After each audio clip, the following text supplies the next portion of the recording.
Friends, welcome to my academy. Friends, आज के इस क्लास में आपके सीटेट के एग्जाम के लिए सीडीपी के प्रीवियस ईयर क्वेश्चन पर देखने वाले हैं, जो कि आपके एग्जाम के लिए इंपॉर्टेंट होने वाले हैं। तो चलिए देखते हैं आज के क्वेश्चन। इसके अलावा अगर आपको सीटेट सीडीपी के पेड नोट्स चाहिए तो स्क्रीन पे आपको एक व्हाट्सअप नंबर शो हो रहा होगा, वहाँ से आप मुझे व्हाट्सएप पर मैसेज करके पेड नोट्स को परचेज कर सकते हैं, है ना। तो यहाँ पर आपका फर्स्ट क्वेश्चन क्या दे रखा है, लेखन कार्य में शब्दों की चूक, धीमी नकल की गति व लिखने में अन्य चुनौतियाँ किसकी विशिष्ट पहचान है। देखिए, जो आपकी लर्निंग डिसेबिलिटीज़ होती है, जो अधिगम अक्षमता होती है, यहाँ से आपके एग्जाम में 1 से 2 क्वेश्चन हर बार पूछे जाते हैं, है ना।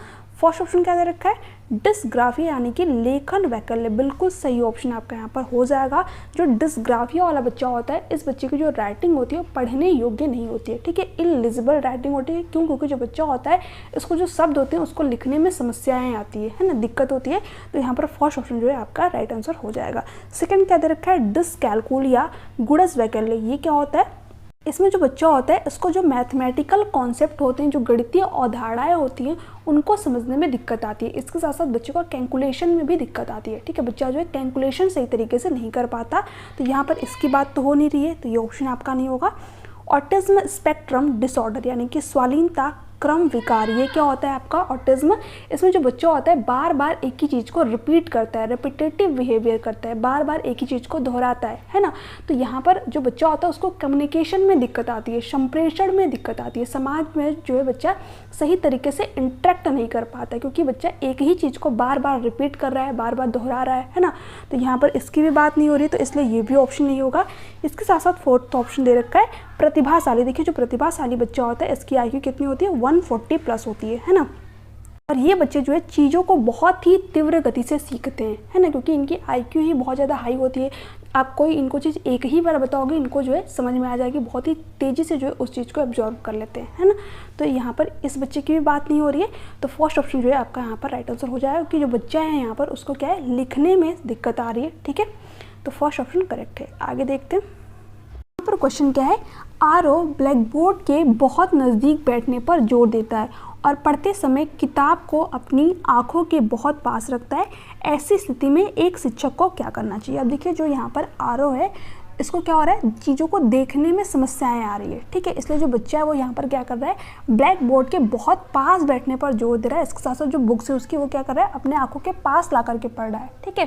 तो यहाँ पर जो टीचर है, क्या इसके लिए बच्चे को सजा देनी चाहिए, ये तो बिल्कुल ही गलत हो जाएगा। आरओ को इस व्यवहार पर कड़ी सजा देनी चाहिए। नहीं, जो टीचर है उसका यहाँ पर क्या काम हो जाएगा कि सबसे पहले ये पता करे कि बच्चा जो है किस रीज़न की वजह से इस तरीके का व्यवहार प्रदर्शित कर रहा है, इसके पीछे का कारण क्या है, ठीक है, उसको किसी तरीके की समस्या तो नहीं है ना। तो यहाँ पर फर्स्ट ऑप्शन जो है आपका पूरी तरीके से गलत हो जाएगा कि उसको इस बात के लिए सजा देना, ठीक है, बच्चे को सजा देनी ही नहीं है।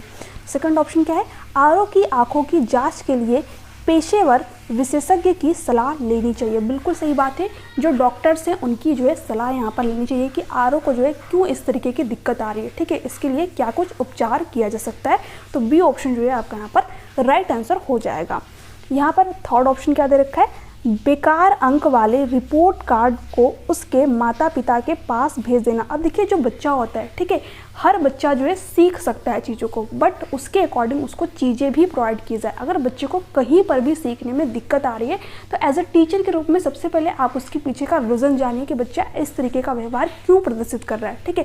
फिर जो है जो बच्चा व्यवहार कर रहा है, अगर उसके अकॉर्डिंग आप उसको चीज़ें प्रोवाइड कर देंगे तो हर बच्चा जो है चीज़ों को सीख जाएगा, बेहतर तरीके से समझ पाएगा, है ना। बट यहाँ पर क्या दे रखा है कि जो बच्चा इस तरीके का व्यवहार कर रहा है उसके लिए हम उसको बेकार अंक दे दें, ठीक है, और उस अंक को उसके माता पिता के पास में भेज दे, तो ये बिल्कुल गलत तरीका होगा। इससे फिर जो बच्चा होता है वो फ्रस्ट्रेशन में आ जाता है, चीज़ों को सीखना ही नहीं चाहता है या फिर स्कूल जाना ही बंद कर देता है। तो ये भी आपका नहीं होगा। तो ऑप्शन है, आरओ को दृष्टिबाधित विद्यार्थी के लिए विशिष्ट स्कूल में भेज देना चाहिए। देखिए, बच्चा चाहे कैसा भी हो, दृष्टिबाधित हो या फिर श्रवणबाधित हो, जो आपकी इंक्लूसिव एजुकेशन कहती है कि हर एक बच्चा सीख सकता है अगर हम उसके अकॉर्डिंग सामान्य क्लासरूम में ही उसको चीज़ें प्रोवाइड कर दें, ठीक है। मान लीजिए बच्चा दृष्टिबाधित है, उसको देखने में दिक्कत आ रही है, तो अगर थोड़ी बहुत बच्चे को दिखने में दिक्कत है तो जो लेटर्स होते हैं हम उनको थोड़ा सा बड़ा करके लिखें, है ना, बच्चे को जो है ब्लैक बोर्ड के थोड़ा सा सामने बैठाएं ताकि बच्चा जो है अच्छी तरीके से चीज़ों को देख पाए। अगर बच्चा जो है पूरी तरीके से चीज़ों को नहीं देख पा रहा तो जो स्पर्श करने वाली जो चीज़ें होती हैं वो बच्चे के सामने प्रस्तुत की जा सकती हैं। ठीक है, ऐसे में जो टीचर है जो ब्लैक बोर्ड पर लिख रहा है उसके साथ साथ अगर उस चीज़ की व्याख्या भी दे, एक्सप्लेन भी करे, तो बच्चा जो है उन चीज़ों को सुन के भी सीख सकता है ना। सभी प्रकार के जो है बच्चे सीख सकते हैं अगर बच्चे को उनके अकॉर्डिंग चीज़ें प्रोवाइड की जाए तो ये भी बात आपकी यहाँ पर गलत हो जाएगी कि बच्चों को विशिष्ट स्कूल में भेज दिया जाए। तो यहाँ पर कौन सा ऑप्शन सही है? Option number b. यहाँ पर नेक्स्ट क्वेश्चन क्या दे रखा है, बच्चों के सीखने के बारे में निम्नलिखित में से कौन सा कथन सही नहीं है। ठीक है, अब जो सही नहीं है उसी के बारे में हमें यहाँ पर बताना है। फर्स्ट ऑप्शन क्या दे रखा है, बच्चे चक्रीय तरीके से सीखते हैं। देखिए ये बात यहाँ पर पूरी तरीके से सत्य है कि जो बच्चा होता है वो स्पायरल वे में चीज़ों को सीखता है, कभी कम तो कभी ज़्यादा। ठीक है, तो ये बात तो आपकी यहाँ पर सही है, तो ये ऑप्शन आपका यहाँ पर होगा नहीं, क्योंकि जो सही नहीं है हमें उसके बारे में यहाँ पर बताना है। ठीक है, बी ऑप्शन क्या दे रखा है, बच्चे रेखीय तरीके से सीखते हैं। यही बात जो है यहाँ पर सही नहीं है। क्या आप जितनी चीज़ें बचपन में जानते थे उतनी ही चीज़ें बड़े होकर के भी जानते हैं, यानी एक लीनियर तरीके से चीज़ों को सीख रहे हैं। ठीक है, जितना आप जो है बचपन में चीज़ों को सोच पाते थे, जिस तरीके से चीज़ों को करते थे, उसी तरीके से क्या आप बड़े होकर के भी चीज़ों को करते हैं? तो ये बात जो है पूरी तरीके से गलत है। तो यहाँ पर बी ऑप्शन ही गलत है, यानी बी ऑप्शन सही नहीं है, और यही आपका क्या हो जाएगा? राइट आंसर हो जाएगा, क्योंकि हमसे पूछा ही था कि कौन सा कथन सही नहीं है, तो यही वाला कथन क्या है? सही नहीं है। ठीक है, सी ऑप्शन क्या है, बच्चे अपनी गलतियों और त्रुटियों से सीखते हैं। ये भी बात क्या है यहाँ पर पूरी तरीके से सही है। जो बच्चा होता है वो अपनी गलतियाँ से, जो त्रुटियाँ करता है, ठीक है, उसी से क्या करता है? अपने ज्ञान का निर्माण करता है। बच्चा क्या करता है? अपनी गलतियों से ही चीज़ों को सीखता है। ठीक है, जो बच्चे मिस्टेक करते हैं, जो बच्चे एरर करते हैं, वो बच्चे को सीखने में बहुत ही ज़्यादा हेल्प करती हैं। तो ये भी बात आपकी यहाँ पर सही है, तो ये भी ऑप्शन नहीं होगा। डी ऑप्शन यहाँ पर क्या दे रखा है, बच्चे तब सीखते हैं जब वे सक्रिय संबंध में सक्षम होते हैं। यानी बच्चा चीज़ों को कब सीख पाएगा? जब वो क्या हो? एक्टिव हो। ठीक है, कोई एक्टिविटी करे। तो ये भी बात क्या है यहाँ पर पूरी तरीके से सत्य है, तो ये भी आपका ऑप्शन नहीं होगा। यहाँ पर बी ऑप्शन जो है राइट आंसर हो जाएगा। यहाँ पर क्वेश्चन क्या दे रखा है, एक रचनावादी कक्ष में डैश सीखने का केंद्र है। देखिए जो रचनावादी क्लासरूम होती है, यानी कि जो कंस्ट्रक्टिविज्म क्लासरूम होती है, कंस्ट्रक्ट का मतलब ही क्या होता है? निर्माण करना। ठीक है, तो बच्चा क्या करता है? अपने यहाँ पर ज्ञान का निर्माण करता है, किसी चीज़ को एक्टिव होकर के सीखता है। ठीक है, फर्स्ट ऑप्शन क्या दे रखा है, अनुबंधन, कंडीशनिंग। देखिए ये ऑप्शन तो आपका यहाँ पर पूरी तरीके से गलत हो जाएगा, क्योंकि जो कंडीशनिंग है ये किसके द्वारा दिया गया था? व्यवहारवादियों के द्वारा दिया गया था, जैसे कि आपके स्किनर हो गए, ठीक है, थॉर्नडाइक हो गए। तो ये ऑप्शन आपका यहाँ पर नहीं होगा। रोट मेमोराइजेशन यानी कि रट कर स्मरण करना, तो इसमें जो बच्चा होता है वो क्या करता है? सिर्फ चीज़ों को रटता है, अपना माइंड नहीं लगाता है, अपना दिमाग नहीं लगाता है। जो टीचर ने बता दिया सिर्फ उसी चीज़ को बच्चा क्या करता है? रिपीट करता है, दोहराव करता है उसका। तो ये भी क्या होता है? आपका ऑप्शन नहीं होगा, और आपके सीटेट के एग्जाम के लिए एक नेगेटिव टैग वर्ड भी होता है ना। जिस ऑप्शन में बच्चा अपने ज्ञान का निर्माण करे, ठीक है, मीनिंग मेकिंग करे, यानी कि अपने अर्थ का निर्माण करे, वही क्या होता है? आपकी कंस्ट्रक्टिविज्म क्लासरूम होती है, यानी कि रचनात्मक कक्षा होती है। सी ऑप्शन क्या है? मीनिंग मेकिंग, यानी कि अर्थ बनाना। बिल्कुल सही बात, बच्चा जो भी चीज़ें पढ़ रहा है उसका अर्थ समझ पाए, अर्थ ग्रहण कर पाए, है ना। तो यही बात कहती है आपकी रचनावादी कक्षा। तो सी ऑप्शन आपका राइट आंसर हो जाएगा। वेधन और अभ्यास, फिर से वही ड्रिल और प्रैक्टिस की बात हो गई। बच्चा जो है फिर से चीज़ों को रिपीट कर रहा है, दोहराव कर रहा है उसका, तो ये भी ऑप्शन आपका यहाँ पर नहीं होगा। देखिए सारे वर्ड जो वेधन और अभ्यास है, ठीक है, जो रटकर स्मरण करना, ठीक है, इसके साथ साथ जो अनुबंधन है, ये क्या होते हैं? आपके एग्जाम के लिए एक निगेटिव वर्ड होते हैं। अगर आपको ये अपने ऑप्शन में देखने को मिल जाए तो वो ऑप्शन आपका गलत होता है। ठीक है, तो सी ऑप्शन जो है आपका राइट आंसर हो जाएगा। यहाँ पर नेक्स्ट क्वेश्चन क्या दे रखा है, एक प्रभावी शैक्षिक रणनीति यानी कि एक इफेक्टिव लर्निंग कब होती है? जब बच्चा क्या हो? पूरे टीचिंग लर्निंग प्रोसेस के दौरान एक्टिव हो, सक्रिय हो, ठीक है, कुछ एक्टिविटी करके चीज़ों के बारे में जाने, सीखे। तो फर्स्ट ऑप्शन क्या दे रखा है, सीखने की प्रक्रियाओं पर शिक्षक का पूर्ण नियंत्रण। देखिए जो सीखने की प्रक्रिया होती है उसमें टीचर का क्या रोल होता है? वो सीखने को सुगम बनाने वाला होता है, ठीक है, सुगम करता होता है। ये बात आपकी एनईपी भी कहती है और एनसीईआरटी भी कहती है। ठीक है, टीचर कैसा होना चाहिए? बच्चे के सीखने को सरल बनाए, ठीक है, बच्चे के सीखने में हेल्प करे। जहाँ पर बच्चे को चीज़ें समझ में नहीं आ रही है उसको वहाँ पर जो टीचर है वो बच्चे को हेल्प प्रोवाइड करे, ठीक है, पूरी तरीके से बच्चे को कंट्रोल ना करे, नियंत्रण ना करे। तो ये ऑप्शन तो आपका ऐसे ही गलत हो जाएगा, ठीक है, क्योंकि यहाँ पर जो टीचर है वो क्या कर रहा है? क्लासरूम को नियंत्रण कर रहा है। ठीक है, बी ऑप्शन क्या दे रखा है, संकल्पना मानचित्र बनाना व नई जानकारी को पूर्व जानकारी से जोड़ना। बिल्कुल सही ऑप्शन आपका यहाँ पर हो जाएगा। जो कॉन्सेप्ट मैपिंग होता है, ठीक है, बच्चे के अंदर ये डेवलप हो जाती है तो बच्चा जो है अच्छी तरीके से चीज़ों में संबंध जोड़ पाता है, ठीक है, अच्छी तरीके से चीज़ों को समझ पाता है। और जो बच्चे की प्रीवियस नॉलेज है, ठीक है, यानी कि जो बच्चे ने अपने आसपास चीज़ों को देखा है, ठीक है, जिनके बारे में बच्चे को नॉलेज है, उनसे रिलेट कर जब आप बच्चे को चीज़ें बताते हैं, ठीक है, उन्हीं का एग्जाम्पल दे करके बच्चे को चीज़ें समझाते हैं, तो बच्चा जो है उस चीज़ से अच्छी तरीके से रिलेट कर पाता है और जो बच्चे होते हैं उनकी जो समझ होती है वो यहाँ पर विकसित होती है। तो बी ऑप्शन आपका यहाँ पर राइट आंसर हो जाएगा। जो आपकी NEP है, जो आपकी NCF है, वो भी यही बात कहती है कि जो बच्चे ने आसपास की जो जानकारी है, जो बच्चे के प्रीवियस नॉलेज है, उसी से रिलेट कर आप बच्चे को चीज़ें बताइए, सिखाइए, है ना। तो बी ऑप्शन करेक्ट ऑप्शन हो जाएगा। सी क्या दे रखा है, जानकारी को गैर प्रासंगिक बनाना और उसे वियोजित टुकड़ों में याद करना। तो याद करना तो वैसे ही आपका क्या होता है, निगेटिव टैग वर्ड होता है, ठीक है। इसके साथ साथ क्या दे रखा था, गैर प्रासंगिक बनाना। देखिए जो बच्चे होते हैं, ठीक है, इनको जो जानकारी दी जाती है प्रासंगिक दी जाती है, ठीक है, प्रासंगिक होनी चाहिए। अगर आप बच्चे को गैर प्रासंगिक जानकारी दे रहे हैं, ठीक है, गैर प्रासंगिक जानकारी का मतलब क्या हो गया, बच्चा रह रहा है इंडिया में, ठीक है, आप एग्जाम्पल दे रहे हैं पाकिस्तान का, USA का, तो क्या बच्चा उन जगहों से चीज़ों को रिलेट कर पाएगा। बच्चे ने वहाँ पर कभी गया ही नहीं है, ठीक है, उन जगहों के बारे में जानता ही नहीं है, तो क्या वहाँ से चीज़ों को रिलेट कर पाएगा, क्या वो बच्चे के लिए प्रासंगिक है, बिल्कुल नहीं है, है ना। बच्चे जिस इन्वायरमेंट में रहते हैं, जो चीज़ें वो अपने आसपास देखते हैं, उन्हीं से रिलेट करके, ठीक है, आप बच्चे को चीज़ें बताइए, है ना, बच्चे को चीज़ें सिखाइए ताकि बच्चा उन जगहों से रिलेट कर पाए चीज़ें, है ना। तो यहाँ पर सी ऑप्शन भी पूरी तरीके से गलत हो जाएगा। अनर्थक वेधन व अभ्यास, यानी फिर से वही ड्रिल और प्रैक्टिस की बात हो गई। जो पूरी की पूरी आपकी एजुकेशन है चाइल्ड सेंटर्ड एजुकेशन बेस्ड है, ठीक है, यानी कि बाल केंद्र शिक्षा की बात करती है। यानी बच्चा क्या होना चाहिए, एक्टिव होना चाहिए। ऐसा नहीं कि सिर्फ चीज़ों को रटने वाला हो, ठीक है, बच्चा कुछ एक्टिविटी करके अपने ज्ञान का निर्माण करे, ठीक है, चीज़ों के बारे में खुद खोज करे, उसके बारे में जाने। तो यहाँ पर डी ऑप्शन भी पूरी तरीके से गलत हो जाएगा।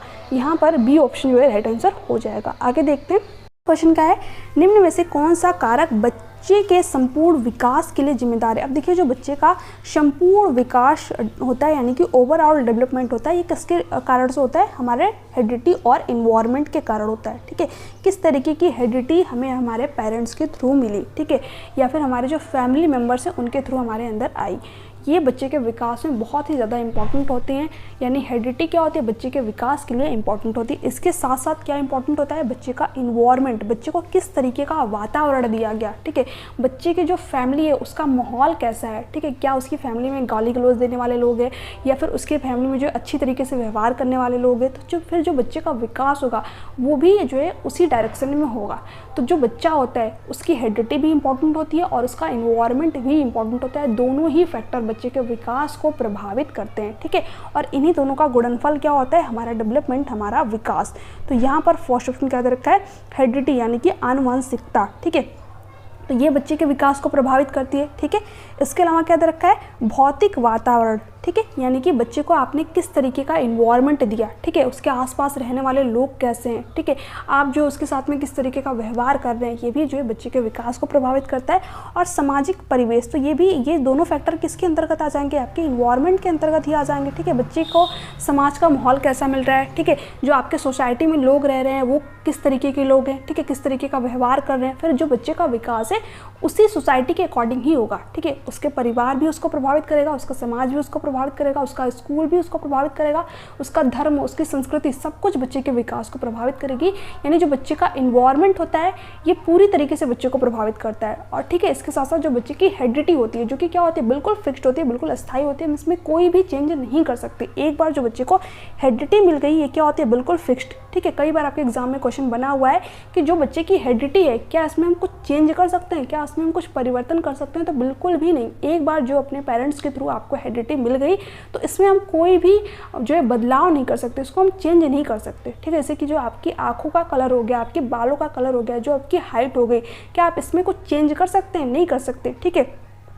वो अलग बात है कि अभी जो है बहुत सारे लोग कृत्रिम तरीके से जो है आंखों में लेंस वगैरह लगा रहे हैं, ठीक है, बालों में डाई वगैरह कर रहे हैं, तो वो जो है नेचुरली चेंज नहीं हुआ है, ठीक है। तो यहाँ पर जो हेरिडिटी होती है वो क्या होती है, बिल्कुल फिक्स्ड होती है, हम इसमें कोई भी चेंज नहीं कर सकते। बट हाँ, जो इन्वायरमेंट होता है, अगर हम चाहें तो बच्चे को अच्छा इन्वायरमेंट दे सकते हैं, हम चाहें तो जो बच्चे के पेरेंट्स है या फिर जो बच्चे के फैमिली मेम्बर्स हैं वो चाहें तो बच्चे को एक अच्छा इन्वायरमेंट दे सकते हैं, अच्छे तरीके से व्यवहार कर सकते हैं बच्चे के सामने। अगर वो चाहें तो एक बच्चे को जो है मतलब अगर उनके घर में बच्चे के सामने एक अच्छा व्यवहार प्रदर्शित नहीं कर रहे हैं तो फिर बच्चे का जो डेवलपमेंट होगा वो उसी डायरेक्शन में हो जाएगा। ठीक है, तो यहाँ पर दोनों ही फैक्टर जो है बच्चे के विकास को प्रभावित करते हैं, बच्चे के विकास के लिए जिम्मेदार होते हैं। तो यहाँ पर कौन सा ऑप्शन सही हो जाएगा? D option. ठीक है, यानी कि आनुवंशिकता भी और ये दोनों तो आपके इन्वायरमेंट के अंतर्गत ही आ जाएंगे। ठीक है, इन्वायरमेंट में आपके काफ़ी सारी चीज़ें आ जाएंगी, मीडिया आ जाएगा, संस्कृति आ जाएगी, धर्म आ जाएगी। ठीक है, समाज आ जाएगा, वातावरण आ जाएगा, परिवार का माहौल आ जाएगा। ठीक है, तो यहाँ पर डी ऑप्शन जो है राइट आंसर हो जाएगा। आगे देखते हैं। अब यहाँ पर क्वेश्चन क्या है? वह प्रक्रिया जिसमें एक बच्ची अपने माता पिता, समकक्षी व अन्य महत्वपूर्ण व्यक्तियों से अंतःक्रिया करके सामाजिक कौशल, विचार व मूल्य सीखती है, डैश कहलाती है। ठीक है, यहाँ पर देखिए फर्स्ट ऑप्शन क्या दे रखा है? स्कैप फोल्डिंग। स्कैप फोल्डिंग आपका यहाँ पर नहीं होगा, पार्ट यहाँ पर नहीं होगा क्योंकि स्कैप फोल्डिंग की बात नहीं हुई है। ठीक है, यहाँ पर किसकी बात हुई है? यहाँ पर जो बच्ची है वो क्या कर रही है? अपने माता पिता, समकक्षी व अन्य महत्वपूर्ण व्यक्तियों से अंतःक्रिया करके सामाजिक कौशल, विचार व मूल्य सीख रही है। ठीक है, यानी जो उसके माता पिता हैं और जो उसके साथी समूह हैं उनसे जो है समाज में रहने के तौर तरीके वो सीख रही है वहाँ पर। ठीक है, तो बच्ची का अपना यहाँ पर क्या कर रही है? सामाजिक विकास कर रही है, सोशल डेवलपमेंट कर रही है। तो यहाँ पर बी ऑप्शन जो है राइट आंसर हो जाएगा। अधिसंज्ञान क्या होता है? मेटाकॉग्निशन क्या होता है? यहाँ से भी आपके एग्जाम में क्वेश्चन आता है। इसका मतलब होता है थिंकिंग बियॉन्ड थिंकिंग, यानी अपने खुद की सोच के ऊपर थिंकिंग करना। ठीक है, मान लीजिए कि आपने जो है आज सीटेट का मॉक टेस्ट लगाया और आपके जो है 150 में से 80 नंबर आए। ठीक है, तो आप क्या कर रहे हैं? सोच रहे हैं कि मेरे नंबर जो है कहाँ पर कट गए। ठीक है, मैंने कहाँ पर मिस्टेक की, कहाँ पर गलतियाँ की। ठीक है, तो आप क्या कर रहे हैं? अपनी थिंकिंग के ऊपर, जो थिंकिंग करके आपने क्वेश्चनों को सॉल्व किया था उस पर वापस से थिंकिंग कर रहे हैं, वापस से विचार कर रहे हैं। तो ये क्या होता है? आपका मेटाकॉग्निशन होता है, अधिसंज्ञान होता है। तो यहाँ पर इसकी भी बात नहीं हुई है। और इंटीग्रेशन यानी कि एकीकरण, यानी कि एकीकृत करके चीज़ों को सीखना, तो इसकी भी बात नहीं हुई है। यहाँ पर तो सोशलाइजेशन की बात हो रही है, समाजीकरण की बात हो रही है। तो बी ऑप्शन आपका राइट आंसर हो जाएगा। यहाँ पर क्वेश्चन है, शिक्षक बच्चों को रचनात्मक रूप से सोचने के लिए कैसे प्रोत्साहित कर सकते हैं? फर्स्ट ऑप्शन है उन्हें किसी समस्या को हल करने के विभिन्न तरीकों के बारे में सोचने के लिए कहना, यानी जो टीचर है वो किसी समस्या पर बच्चों को विभिन्न तरीके से सोचने के लिए बोल रहा है। ठीक है, तो ऐसे में बच्चे की क्या होगी? थिंकिंग डेवलप होगी, बच्चा जो है उन चीज़ों के बारे में अलग अलग तरीके से सोच पाएगा। तो फर्स्ट ऑप्शन आपका यहाँ पर राइट आंसर हो जाएगा। उन्हें उत्तर रटने के लिए कहकर, ये बिल्कुल गलत तरीका आपका हो जाएगा, यानी सिर्फ आप बच्चे को उत्तर रटने के लिए कह रहे हैं। ठीक है, बच्चा यहाँ पर एक्टिव है ही नहीं, है ना, तो ये ऑप्शन आपका होगा ही नहीं। प्रत्यास्मरण पर आधारित प्रश्न पूछकर, यानी जो बच्चा है जो चीज़ें उसने रट रखी हैं उससे रिलेट करके ही आप क्वेश्चन पूछ रहे हैं, तो फिर से जो है ये गलत तरीका होता है। बच्चे की खुद की क्रिएटिविटी भी सामने आनी चाहिए। ठीक है, बच्चा जो है उन क्वेश्चनों के बारे में खुद भी कुछ थिंकिंग करना चाहिए, तो ये भी नहीं होगा। बहुविकल्पी प्रश्न देकर, देखिए जब आप बच्चे को जो MCQs टाइप के क्वेश्चन होते हैं ये देते हैं तो वहाँ पर जो बच्चे होते हैं उनकी थिंकिंग डेवलप नहीं होती है। जो बच्चे ने चीज़ें रट रखी होती हैं उन्हीं को जो है बच्चा वहाँ पर ऑप्शन में फिलअप कर देता है ना, तो ये भी एक सही तरीका नहीं होता है। तो ये भी आपका ऑप्शन नहीं होगा। एक समावेशी कक्षा में कौन सा शिक्षा शास्त्र विद्यार्थियों के सीखने में बाधक होगा? ठीक है, अब देखिए यहाँ पर जो क्वेश्चन दे रखा है उसमें यही पूछ रखा है कि बाधक कौन सा होगा। फर्स्ट ऑप्शन क्या दे रखा है? सहयोगात्मक अधिगम, यानी जब बच्चा जो है सहयोग से चीज़ों को सीखे। ठीक है, यानी दूसरे बच्चे भी बच्चे को सीखने में हेल्प करे, तो बच्चे की थिंकिंग क्या होती है? यहाँ पर विकसित होती है। बच्चा जो है अच्छी तरीके से चीज़ों को समझ पाता है, जान पाता है और उनके बारे में सीख पाता है। तो ये तो बात यहाँ पर बिल्कुल सही है। परवाह व समानुभूति पर आधारित संस्कृति, बिल्कुल सही बात है कि आपको जो है बच्चे की परवाह हो। ठीक है, बच्चा जो है किस तरीके से चीज़ों को सीख रहा है। ठीक है, उसको सीखने में कहाँ पर समस्या आ रही है। ठीक है, तो उसकी हम क्या कर पाएँ? समानुभूति, यानी जैसा बच्चे को फील हो रहा है उसकी जगह हम खुद को रखकर फील कर पाएँ। ठीक है, जिसे कहा जाता है कि अगर आपको बच्चे के बारे में जानना है तो खुद बच्चा बनकर सोचना पड़ता है। ठीक है, तो बच्चे की जगह पर खुद को रखकर फील करना। ठीक है, तभी जो है आप बच्चे के साथ में क्या होगा? इमोशनली रूप से कनेक्ट हो पाएंगे, बच्चे की जो दिक्कतें हैं उनको समझ पाएंगे और आपको समझ में आएगा कि जो है बच्चे को सीखने में कहाँ पर दिक्कत आ रही है। ठीक है, तो ऐसे जो टीचर होता है वो क्या करता है? बच्चे को सीखने में हेल्प कर पाता है। तो ये भी क्या है? बिल्कुल सही बात हो जाएगी। तो ये आपका नहीं होगा, ये तो बच्चे को जो है सीखने में हेल्प करेगा, उसके सीखने में बाधक नहीं होगा। थर्ड ऑप्शन है मानकीकृत निर्देश, यानी बच्चे को सिर्फ एक ही तरीके से निर्देश देना। ठीक है। तो यही क्या होगा, बच्चे के सीखने में बाधक होगा। मान लीजिए जिस तरीके से आपने बच्चे को क्वेश्चन समझाया वो क्वेश्चन बच्चे को समझ में ही नहीं आ रहा है, ठीक है, तो वहाँ पर जो बच्चा होगा वो क्या होगा, उसके सीखने में दिक्कत आएगी। बच्चा जो है उन चीज़ों को समझ नहीं पाएगा, सीख नहीं पाएगा, ठीक है। और यही क्या होगा, बच्चे के सीखने में बाधक होगा। तो थर्ड ऑप्शन आपका यहाँ पर राइट आंसर हो जाएगा उचित समायोजन, यानी बच्चे को अच्छा समायोजन देना, ठीक है, बच्चे की जैसी ज़रूरत है उसके अकॉर्डिंग उसको चीज़ें प्रोवाइड करना। तो यहाँ पर भी बच्चे को क्या होगी, सीखने में हेल्प मिलेगी, बच्चा जो है अच्छी तरीके से चीज़ों को समझ पाएगा, सीख पाएगा। तो ये भी एक अच्छा तरीका है ना। तो ये तीनों ऑप्शन जो थे ये बच्चे को सीखने में हेल्प करेंगे, बट एक ही ऑप्शन यहाँ पर है जो कि बच्चे के सीखने में बाधक होगा, और यही आपका यहाँ पर राइट आंसर हो जाएगा। अब यहाँ पर क्वेश्चन क्या दे रखा है आपका, छोटे बच्चे खेलते समय अक्सर खुद से बात करते हैं। लेव वाइगोस्की के अनुसार यह डैश का उदाहरण है तथा शिक्षकों को इसे डैश किया जाना चाहिए। जैसे कि आपने देखा होगा कि जो बच्चे होते हैं कभी कभी वो खुद से बात करते हैं, ठीक है, कि अरे जो मेरी कार है वो सही से चल नहीं रही है, मेरी एरोप्लेन जो है उड़ नहीं रही है, ठीक है। तो यहाँ पर जो बच्चा होता है वो ऐसा करके क्या कर रहा होता है, अपनी एक सोच जो होती है, जो बच्चे की थिंकिंग होती है उसको एक डायरेक्शन दे रहा होता है, ठीक है। और इसकी बात कौन करते हैं, तो इसकी बात करते हैं लेव वाइगोस्की। इन्होंने 3 प्रकार की स्पीच की बात की है। पहले तो इनकी जो स्पीच है वह है सोशियो स्पीच, यानी कि सामाजिक वार्ता। बच्चा जो है समाज से इंटरेक्ट करके, अंतःक्रिया करके चीज़ों के बारे में जानता है, सीखता है, ठीक है। और जो दूसरी इन्होंने स्पीच दी है वह है प्राइवेट स्पीच, ठीक है, जिसको यहाँ पर क्या कहते हैं, निजी वार्ता कहते हैं, जिसके बारे में यहाँ पर बात हो रही है कि जो बच्चे होते हैं वो यहाँ पर क्या करते हैं, खुद से बातचीत करते हैं, ठीक है, और ऐसा करके क्या करते हैं, अपनी सोच को एक दिशा दे रहे होते हैं, एक डायरेक्शन दे रहे होते हैं, ठीक है। तो जब भी बच्चा खुद से बाहर जोर जोर से बोल के बातचीत करता है तो उसी चीज़ को जो लेव वाइगोस्की हैं वो क्या कहते हैं, निजी वार्ता कहते हैं, प्राइवेट स्पीच कहते हैं, है ना। यहाँ पर एक तीसरी प्रकार की स्पीच इन्होंने दी है, साइलेंट इनर स्पीच, ठीक है, या फिर इसी को इनर स्पीच भी कह सकते हैं आप। तो इसको आप जो है इस तरीके से याद रख सकते हैं कि 3 प्रकार की लेव वाइगोस्की ने स्पीच की बात की। एक तो होगी सामाजिक स्पीच, और दूसरी क्या होगी, प्राइवेट स्पीच, और तीसरी क्या होती है, इनर स्पीच, यानी कि SPI से जो है आप इसको याद रख सकते हैं। इनर स्पीच क्या होती है, यानी कि आंतरिक वार्ता। बच्चा बाहर चीज़ों को व्यक्त नहीं करता है, मन ही मन, अंदर ही अंदर जो है खुद से बातचीत कर लेता है। जैसे कि अभी हम लोग हो गए, तो क्या हम लोग बाहर चीज़ों को व्यक्त करते हैं? जब हमारे सामने कोई नहीं रहता है तब तो हम बाहर बोल बोल के जो है खुद से बातचीत कर लेते हैं, बट जैसे ही हमारे सामने कोई आ जाता है हम क्या करते हैं, वही बात अंदर खुद के मन में ही करना शुरू कर देते हैं, यानी कि साइलेंट इनर स्पीच करने लगते हैं, क्योंकि हमारे अंदर जो है तीनों प्रकार की स्पीच डेवलप हो गई है, ठीक है। जब हम छोटे थे तो हमारे अंदर सामाजिक स्पीच भी थी, प्राइवेट स्पीच थी, ठीक है, बट हम जैसे जैसे बड़े होते चले गए हमारे अंदर जो साइलेंट इनर स्पीच है वो भी क्या हो गई, डेवलप हो गई, यानी अब हम अंदर ही अंदर मन ही मन जो है खुद से बातचीत कर लेते हैं, ठीक है। तो ये तीनों प्रकार की स्पीच जो है बच्चे के अंदर होती हैं जब वो धीरे धीरे बड़ा होता चला जाता है ना। और एक टीचर को क्या करना चाहिए, इस प्रकार की स्पीच को जो है बढ़ावा देना चाहिए, यानी कि प्रोत्साहित करना चाहिए, जो बच्चे की प्राइवेट स्पीच होती है, जो सेकंड वाली स्पीच होती है, ठीक है। तो यहाँ पर ये दे रखा था कि छोटे बच्चे जो है खेलते समय अक्सर खुद से बात करते हैं। तो यहाँ पर छोटे बच्चे की बात हो रही है, वो क्या कर रहे हैं, खुद से बातचीत कर रहे हैं। तो यहाँ पर जो है प्राइवेट स्पीच आपका होगा। यहाँ पर आपको क्वेश्चन में ये देगा कि बच्चा जो है अंदर मन में बात कर रहा है, और एक तरीके से देगा क्वेश्चन कि बच्चा खुद से बाहर जो है जोर जोर से बोलकर बात कर रहा है। तो इसको लेकर के आपको परेशान नहीं होना है। लेव वाइगोस्की के अनुसार यह डैश का उदाहरण है, तो ये किसका उदाहरण है, प्राइवेट स्पीच का उदाहरण है, यानी कि निजी वाक का उदाहरण है, ठीक है। तो यहाँ पर फर्स्ट और सेकंड ऑप्शन में दे रखा है आपका। तथा शिक्षक को इसे क्या करना चाहिए, हतोत्साहित करना चाहिए, नहीं, इसे क्या करना चाहिए, बढ़ावा देना चाहिए, क्योंकि इससे जो बच्चे होते हैं अपनी सोच को एक डायरेक्शन देते हैं, एक दिशा दे रहे होते हैं। तो यहाँ पर सेकंड ऑप्शन जो है राइट आंसर हो जाएगा। थर्ड क्या दे रखा है, आत्म केंद्रित भाषा। देखिए जिस चीज़ को लेव वाइगोस्की प्राइवेट स्पीच कह रहे हैं, यानी कि निजी वाक कह रहे हैं, उसी चीज़ को जो जीन पियाजे वो क्या कहते हैं, अहम केंद्रिता भाषा कहते हैं, ठीक है।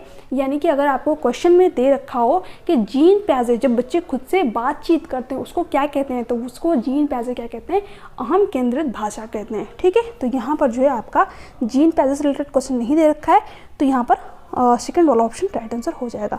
और आज का ये लास्ट क्वेश्चन है, गुलाबी रंग को लड़कियों व नीले रंग को लड़कों से जोड़कर देखना डैश का उदाहरण है। ये मैंने नोट्स में भी मेंशन कर रखा है। मैंने एक तरफ जो है नीली वस्तुएं दिखा रखी है और एक तरफ जो है पिंक कलर की चीज़ें दिखा रखी है, यानी कि गुलाबी कलर की वस्तुएं दिखा रखी है, क्योंकि जो जेंडर स्टीरियोटाइप होता है, वहाँ पर ये कहा जाता है जो लैंगिक रूढ़िबद्ध धारणाएं होती है उसमें ये कहा जाता है कि जो लड़के होते हैं उनको ब्लू कलर पसंद होता है, उनको नीली चीज़ें पसंद होती है, और जो लड़कियाँ होती हैं उनको पिंक चीज़ें पसंद होती है, गुलाबी चीज़ें जो है पसंद आती है ना। तो ये बिल्कुल गलत धारणा है। अब देखिए, इंसान है, चाहे लड़का हो चाहे लड़की हो, ठीक है, किसी को भी कोई भी कलर पसंद आ जाता है ना। बट यहाँ पर जो कलर होते हैं उनको किसी जेंडर के साथ में रिलेट कर देना यह बिल्कुल गलत चीज़ हो जाएगी। तो यहाँ पर क्वेश्चन में ये दे रखा था कि जो गुलाबी रंग है वो लड़कियों और नीले रंग को लड़कों से जोड़कर देखना डैश का उदाहरण है। तो किसका उदाहरण है? जेंडर स्टीरियोटाइप का उदाहरण है, ठीक है, लैंगिक रूढ़िवादिता का उदाहरण है।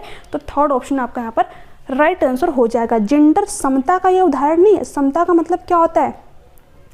जैसे जिसको नीड है उसके अकॉर्डिंग उसको चीज़ें प्रोवाइड करना। जैसे जो गर्ल्स हैं इनको पहले से क्या किया गया है? बहुत दबा करके रखा गया है, ठीक है, यानी कि पीछे की तरफ एक तरीके से ढकेला गया है। जो गर्ल्स होती हैं उनको स्कूल जाने से रोक दिया जाता है, बहुत ही कम एज में उनकी शादी करा दी जाती है ना।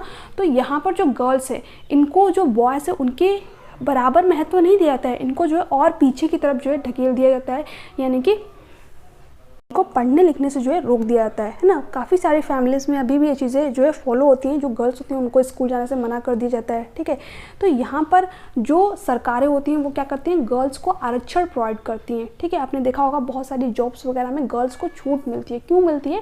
क्योंकि जो गर्ल्स हैं जिनको कि पहले से ही कम जो है चीज़ें मिली हुई हैं, पहले से ही जो है कम अपॉर्चुनिटी, कम अवसर प्रदान किया गया, तो ऐसे में जो सरकार है, जो गवर्नमेंट्स है, वो जो है गर्ल्स को ज़्यादा अपॉर्चुनिटी प्रोवाइड करती है, जो आरक्षण वगैरह जैसी चीज़ें प्रोवाइड करती है। तो यहाँ पर यही होती है आपकी इक्विटी।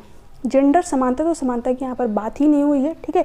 जेंडर सशक्तता, तो इसकी भी बात यहाँ पर नहीं हुई है, ठीक है। यहाँ पर किसकी बात हुई है? जेंडर स्टीरियोटाइप की। हालांकि ये सारी चीज़ें मैंने नोट्स में मेंशन कर रखी है, प्रीवियस वीडियो में बता रखी है, ठीक है। तो आप जो है प्रीवियस क्लासेस को देखिए और जो मेरे नोट्स है उसको जरूर रीड कीजिए। एक एक चीज़ जो है आपको मेरे नोट्स में मिल जाएगी, ठीक है। तो चलिए मिलते हैं नेक्स्ट वीडियो में। Bye bye, take care, thanks for watching. अगर आपको वीडियो से रिलेटेड कोई डाउट रह जाते हैं, कोई क्वेश्चन जो है आपको नहीं समझ में आया हो, तो आप जो है उस क्वेश्चन का स्क्रीनशॉट लेकर के मुझे व्हाट्सएप पर सेंड कर सकते हैं। मैं उस क्वेश्चन को जो है अगले वीडियो में और भी अच्छी तरीके से एक्सप्लेन करने की कोशिश करूंगी, ठीक है। तो चलिए मिलते हैं नेक्स्ट वीडियो में। तक के लिए bye bye, take care, thanks for watching, thank you so much.